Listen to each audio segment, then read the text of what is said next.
Okay, well, thank you all for coming out. And it's really heartening to see a crowd this interested in science, even though I do know people have a strong affection and respect for CSIRO.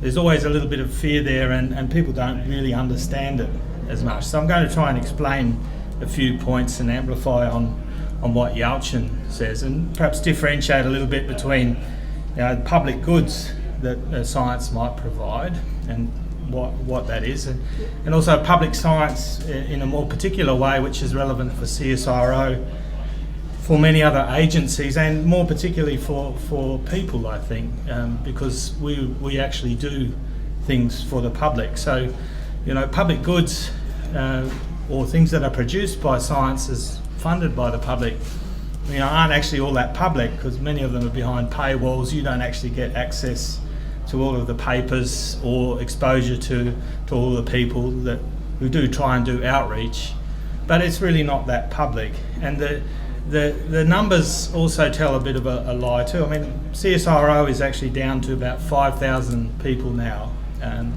It's really slumping to levels, perhaps just after the Second World War, for absolutely no good reason. There's no slackening in the pace of science or changes, new things to be done, to say why should we have less investment into a public asset like CSIRO to look after all of our interests. So CSIRO is this agency that is meant to produce things that have an impact directly for the public, for the people, and there's some public ownership of it, but not enough understanding.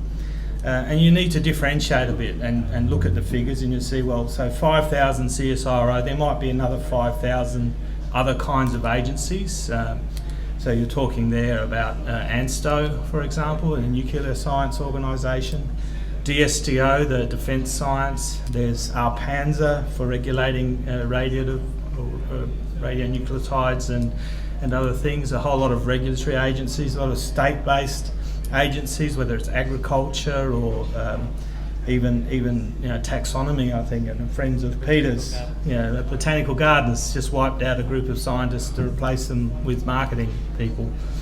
So there's literally been carnage through that particular sector of agencies that are set up, often to do a specific purpose that is integrated into our whole social fabric. And we've just lost our way, primarily because of a corporate managerialism taking over, appropriating the money that's there for public whatever to more private vested interests. It's just a transition that's occurring. And it's not simply a matter of just pumping more money into the system. So, for example, there are now probably 70,000 scientists in the universities, and largely you would call those publicly funded scientists. Whether they're producing public goods or not is another matter. And increasingly, the managerial culture of universities is steering that towards the modern mantra of entrepreneurism and strict or very tightly defined commercial interests. And that's commercial interests are fine. And we have probably 40,000 science-related people or research people in the private sector in this country, which is probably a low number. Most developed economies have the most of their researchers that are involved in commercial things working in the private sector, and your publicly funded scientists have roles more clearly defined to do things that are a direct benefit for the public. And agencies like CSIRO are a perfectly good point, but the understanding out there about this is really ignorance broadly, and that's not having a go at anyone in the public. That ignorance goes right through to government ministers, to policy makers, departmental secretaries, to the elites of our society who can't understand enough about science. And I thought I'd tell a few little stories to try and get the message across as an education process, because it's not well known. Because you might be sitting out there and think, well, what's this union guy talking about? Why is a union interested in science? They should be out with the bib and brace and picketing the building sites. But but in fact the culture of science lends itself to collective activity and to organising in unions. And I've studied the history of this. I know many famous scientists over the years have been left-wing and also inclined to work to form unions. And I've been really heartened, in a difficult era, although I've enjoyed the fight, and I might be having a spell from it shortly, but the thing that's heartened me most is seeing around the world an emergence of trade unionism occurring through young people in the research sector, in particularly the US, where they actually have a hard deal because their interests haven't been looked after. The funding is not growing fast enough to provide the jobs that they need, and they're getting screwed by a Ponzi scheme in a sense. And part of the solution is actually investing more in agencies that do public research. But the other solution to force that to happen, I think we require organisations like trade unions, and whether it's new ones, these new unions forming of graduate students and of postdocs, etc., that forces that change, and I'm always hopeful for. So it's the thing of, over the last few decades, I've had to struggle in a trade union role because the overarching meme or understanding out there is, well, we don't have a role. Science is an elite activity performed by entrepreneurs, performed by the masters of the universe, people that are infallible, perfect. These are the people we pump up, that Malcolm Turnbull will pump up and say, well, these are the people we've got to reward. That's what science is all about. Unions should bugger off. But the opposite is in fact true, because the culture of science is about collaborating, about sharing your knowledge and information, and literally making your knowledge public goods. I mean, that's the overarching or overwhelming ethos of scientists. You were there to discover things, but then you want to share it, you want to get other people to know it. And we know that knowledge, it can't be privatised in a way. I mean, knowledge just can spread with no cost virtually. You can't appropriate it to private interests and own it as an asset. You can't keep it secret like a military secret and think that only your group of elite superhuman Australian scientists will ever be able to understand this bit of science and pursue it in that sort of jingoistic sort of way. So it's just really an anathema to apply some of those principles, although I do admit it's a bimodal distribution of people, because we do have another cohort of scientists who literally do think they're the masters of the universe and are infallible, and think they deserve all the rewards and all the control, and we have differences of opinion, let's say, but overwhelmingly scientists fall into the camp of people that are interested in society, interested in sharing, collaborating, making impacts, and they're very often left-wing oriented, and also quite able to be organised in a trade union. So we have quite a strong trade union, and it's maintained a high density of 50% of the staff in the organisation for my entire sort of involvement, and that would be far higher in the science cohort of the organisation. So if you take your executives, your business development people, your HR Nazis, your etc., out of the equation, you find overwhelmingly the scientists want to use a collective approach to achieve outcomes, and one of those outcomes is doing things in the public interest, I think, and whether that's by having an impact in transforming industries, so a broader thing, rather than having your work appropriated to a single customer and pursuing a narrow sort of wealth accumulation sort of strategy. It's about broader social change, as Yelchin explained. So I just wanted to tell those perspectives, because having been involved in this for so long and made a real study of it as part of my life, I do really believe that, and it's replicated time and time again, and seeing it now re-emerge in the United States and in Europe again with young people in a very difficult situation, trained for 15 years, have no prospect of jobs in the longer term in the sciences. But one of the responses that's happening is that they're forming trade unions and activism to try and achieve some goals. And they're supported over there in the US by Obama at the moment, because he just recently enacted legislation to give low-paid workers entitlements to overtime. And when they crunched the numbers, they discovered, well, actually, that includes most of the postdocs in the US. And in this country, we haven't been as brutal on postdocs. I mean, the US is a much more brutal market economy. So if they can drive down wages and conditions, it will happen there. In this country, for whatever reason, we have reasonable remuneration. I won't claim all the credit for that, in CSIRO maybe, but although we're falling behind universities now because of a hopeless bargaining position of the current government. But nevertheless, the situation in the US with these so-called elites who are supposed to be the masters of the universe were actually an exploited and underpaid cohort, working long hours, very little prospect for careers for the majority of them, and low pay. But so Obama's legislation, you're entitled to overtime unless you're above a threshold of $50,000 a year.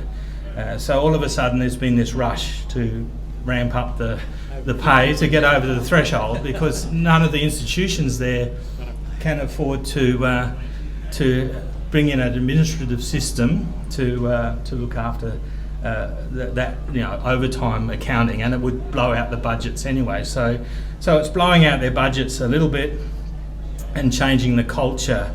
There is a reactionary part of this, because the universities over there, as they are here, are managerial corporate people, and they're seeking to redefine postdocs as fellows or things that don't really get counted as employees or workers. But there's a fight against that as well, and I think even in Canada, the legislation there was so bad that postdocs were accounted for in some universities there as laboratory consumables. So they had no rights whatsoever. So it's been it's been a depressing thing to see this ramping down as the corporate culture seeks to extract more out of the system and appropriate more of the public funding to its private interests, effectively, over the years, which is this battle that's occurring, and has created this, the appearance of trouble in the public goods, or science as a public good.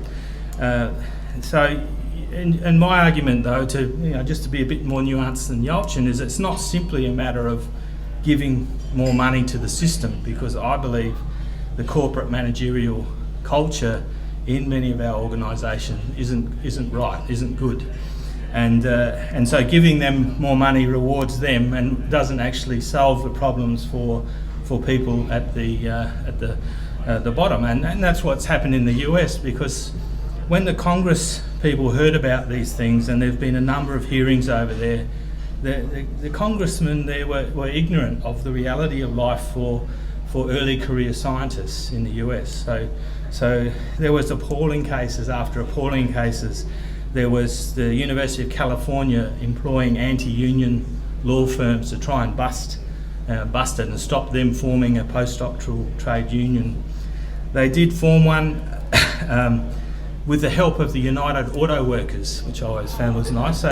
So that was just people going in there, basic 101 organising, getting people to sign up, and they created this overwhelming force that eventually got 50% plus one people signing, and then all of a sudden your workplace is unionised. So they have some good laws in the US, and when it's unionised, everyone pays fees to the union, which I would like, but nevertheless, by having a volunteer union, though, we do have tremendous strong advocates, and I think we've got a delegate here from rode the bike all the way from Geelong, I think, to get here. Is that right? No, well, so that's just great.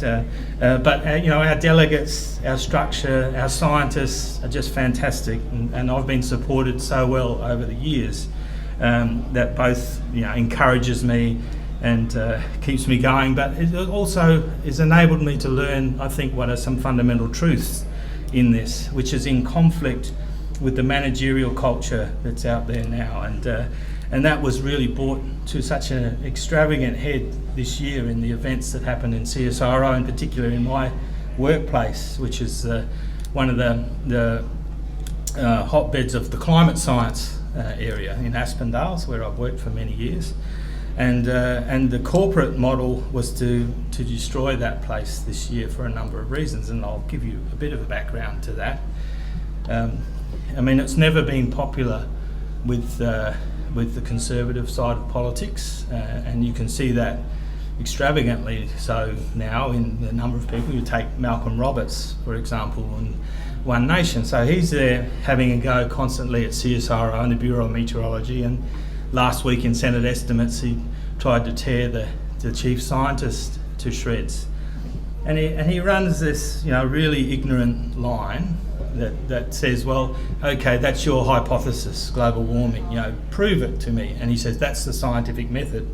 Well, that's incorrect. I mean, you know, you never prove anything with science, you disprove it. So he can't provide evidence that disproves the main conjectures of anthropogenic global warming. Similarly, if you take his hypothesis to be the case, which is that nothing is changing effectively outside natural variability, well, that can be disproved by many people and by the statistics. So he has a wrong-headed approach to this, but again, he's running this belligerent line attacking the scientists, and particularly the public scientists, whether it's the CSIRO, the Bureau of Meteorology, and the chief scientist, but anyone else that might provide some particular information or particular public goods, which I've always been interested in, which is effectively advice to government.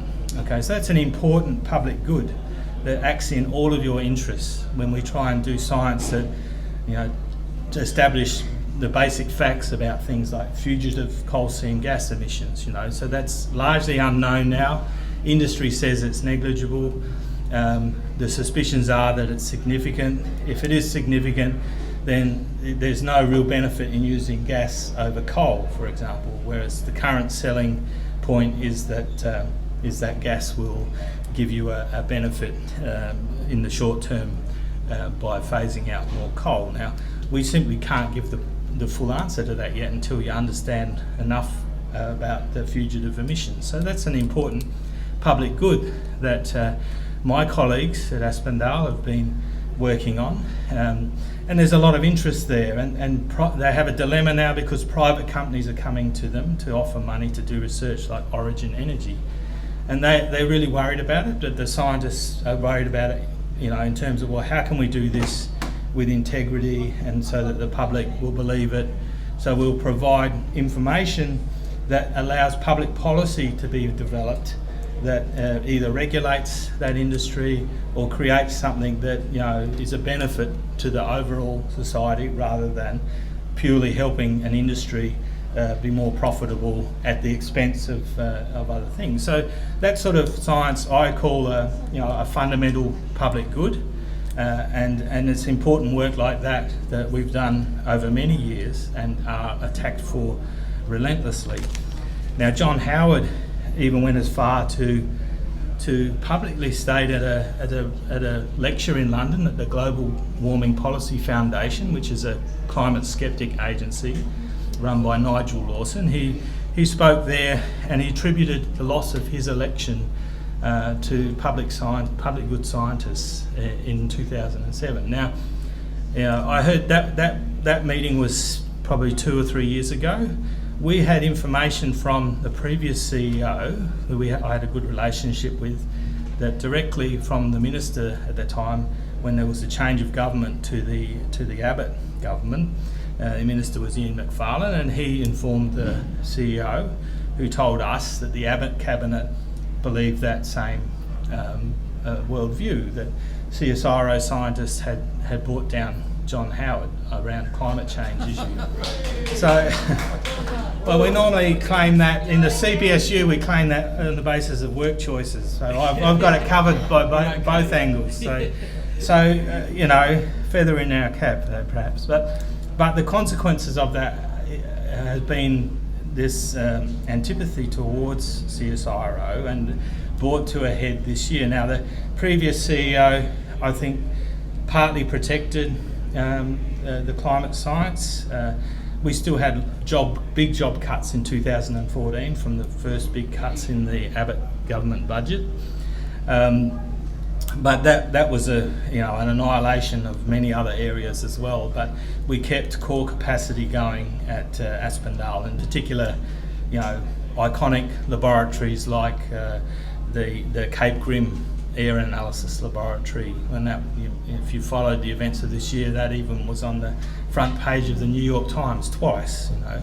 And thanks to a friend of mine from California. But anyway, that's another story. And we have other labs there that are very prominent and iconic in climate change, and they were literally going to be closed down and those people thrown out. And that was a much more targeted and direct attack this year by the CEO. I mean, we knew cuts were coming on the scale of the budgets that we had. We thought maybe 24 people or so. But the new CEO, Larry Marshall, a Master of the Universe entrepreneur, evangelist, decided we would have 100 cuts to harden us up, or certainly get rid of us. God is scientific. Didn't you know that? So Larry's grand plans announced on the 4th of February then set up this massive saga this year that has been literally a highlight for me in some respects, given the final outcome, which is that we eventually got really negligible cuts. The cuts that are occurring are mainly people that are going voluntarily, and it's a scale of maybe back down almost to 24, 25, which was what our expectation was from 100. So we've effectively saved 70 odd jobs in the climate area, and it's a massive achievement. And it's more than that, because it's also been now reprioritised in a number of ways as a climate centre, and we'd pinned a lot of hopes in changing the government. I had worked hard, and I've got the Labor Party to commit to $300 million for CSIRO if they had won. The Greens were a bit more than that. We couldn't get the coalition to commit to anything. But we pinned our hopes on a change of government. And of course we got close, and there was mitigation that had occurred prior to that, which was good. But lo and behold, the new minister, Greg Hunt, has come in, quite upset with the management of CSIRO and forcing even greater prioritisation into the climate science area, and the creation of a new decadal forecasting capacity with a 10-year funding frame has to deliver a really hard, difficult problem, and it's only got 15 people at this point in time, and I'm not going to be one of them, they told me the other day, so I could have helped, but I'm really hoping that they are able to plough on. They need to conquer this managerial culture to do real science, because the managerial micromanaging culture, looking for returns almost instantly, is just an anathema for trying to do something that's almost an impossibly hard scientific problem, to develop tools, invent new systems and methods, and work out something useful. I mean, we're never certain about this, but scientists are always willing to have a crack and always hopeful that you can do some of these things. So I can't really have a go at Greg Hunt. He's written to me personally to get feedback on what should go into what's called the Statement of Expectations that the government will set for CSIRO as an agency. And so far he's been receptive to our ideas, and we've engaged in other ways that make me positive about that, and I have to be honest about that. So, however, there are others, and even within our organisation, there's still an antipathy towards real public goods and climate science, because there's been this push in a corporate managerial way to form systems that develop some commercial immediate return for not just industry as a whole, but particular industries. What's remarkable though about this is that just 2 days ago, I think there was a forum of Science Meets Business run by Science Technology Australia, and one of the CSIRO senior executives, a man called Adrian Turner, is the CEO of Data 61, which is, you know, is sort of the maths, the stats, the computing area of the organisation now, a much bashed about sector, and it's also incorporated a group of people from outside who were formerly in NICTA, who are terrified of the culture, the managerial culture in CSIRO. Now, Adrian, I know, wants to run more of a classic science institution, and he says that the corporate R&D model is broken. In particular, it's broken in Silicon Valley, in California. So, you know, the rhetoric and the spin and the ideas out there from our CEO would have you believe, you know, the opposite. So there's conflict there within the management structures of the organisation. I don't know which way it's going to go, although I do know there's a really strong culture clash between the scientists and the cohort of people that are trying to manage the organisation, and they're not even anymore connected even to the departments or the ministers out there. They're a law unto themselves, which is typical for the masters of the universe, you know, corporate sort of cowboy, if you like, and they're the last thing you need to have in a scientific institution. So it has been a saga this year, and I think the outcome of it though is hopeful, I think, for public science, provided we can overcome some of this managerialism and the corporate culture, and that's difficult to do within our political system, because the Labor Party was as much responsible for the growth of it and the perpetuation of it as well, because, you know, political parties aren't ideal instruments for running scientific culture as well, because there's this clash that occurs that's particularly true in agencies and the area that I've been in with climate or environmental science, and you know, the powerful people in our society, whether it's governments or corporations, you know, they want the decision, they want to make all the power, and they can't accept science as a controlling factor in things.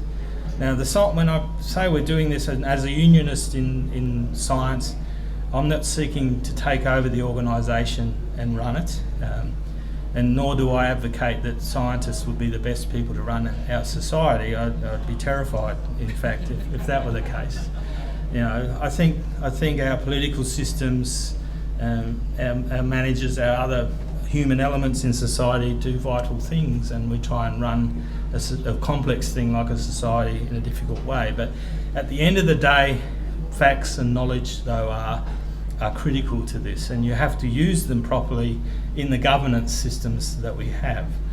So we're probably at the moment where we're tangled up is that we sit in these ideologies, whether it's either political party or a corporate mantra is an ideology that is seeking to control the world, and none of them are useful.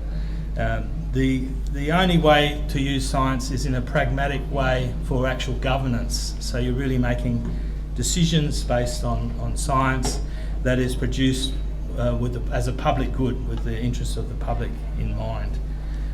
So it's an endless battle, yeah, and it's something that, you know, was going to be obliterated this year in a certain sector, which would have been a disaster. It's being rebuilt slowly, but it's not clear yet that we've got a system sophisticated enough to allow those public goods to go from the production at the science level into implementation in policies and other things. So it's always an endless task. I think I've explained really what I wanted to. You know, lucky for you, I didn't have time for all my jokes. This is a comedy venue, but my jokes would have all been terrible. But thank you for listening, and I guess I'll be look forward to any questions we might have later on. Thank you.